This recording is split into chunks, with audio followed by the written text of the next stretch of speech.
What's up, y'all? Welcome back to my channel in my studio. So the Reignition line just got a major update of the third season and why I believe it is considered a mixed bag for some people, in my opinion, and why I believe the Alien Rangers are not a great addition to MPR as far as like how it was written, how the characters were made, and how they completely butchered Cockle Ranger really bad.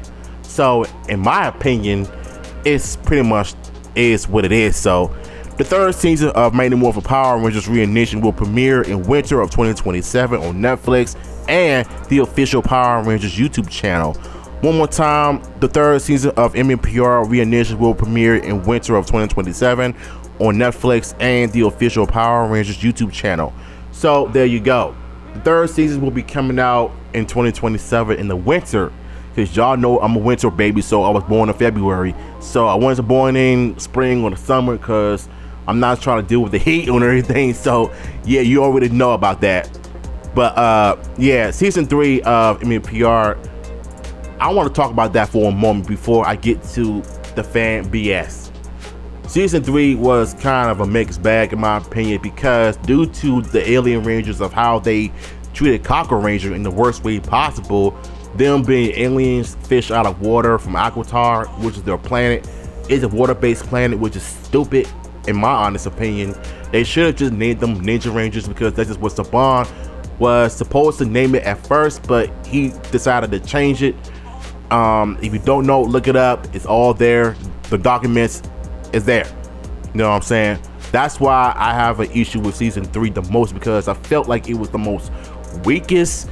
And the story started off strong, then it started off weird, strong again, and then it got weird again. You know, that's why the ratings were down so bad because of it.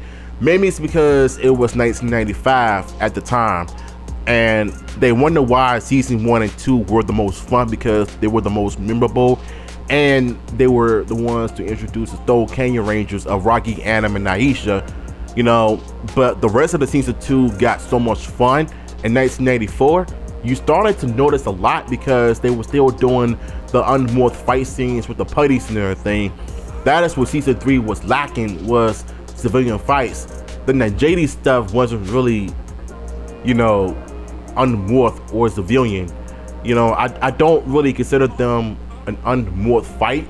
I consider them just in costume with powers and everything.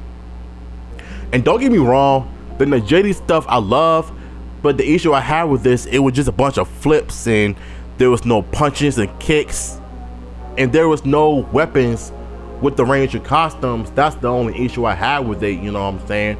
But they wanted to play it safe since it's a kids show. They didn't want them to be introduced to ninja weapons and stuff, because I know there's a lot of soccer moms out there that will complain about them using ninja weapons even though they're in their ninja costume. It's not really good enough in my honest opinion, and that's why Ninja Storm was a lot better, because it was more a ninja base. Unlike season 3, they did some ninja stuff, but it wasn't exactly what a lot of us really wanted from them, in my opinion. But the thing about season 3 is that it was the first time that we got to see the Thunderzords and destruction when Rita Volto crashed down on the Rangers and just beat the brakes out of the Thunderzords and everything. That was the most heart-wrenching thing that I've experienced as a kid. Even as an adult, it still is. That was my dislike from the third season, and in my opinion, the movie did it better. You know, they adapted the Ninja Zords, even though they look terrible when it comes to the CGI, and it was in its own universe, it was in its own continuity. It didn't really need a tie-in with the third season, even though the only thing they got right. So I want to talk about the fans once again, because I feel like y'all are just being ungrateful, because we haven't had nothing new since Cosmic Fury. That was the only thing they had left with Power Rangers filming in New Zealand, and after that it was just quiet. They stopped production.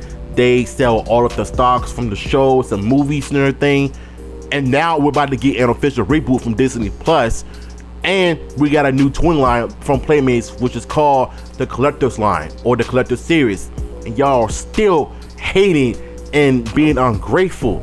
It's like y'all rather stay in the past but don't want anything new.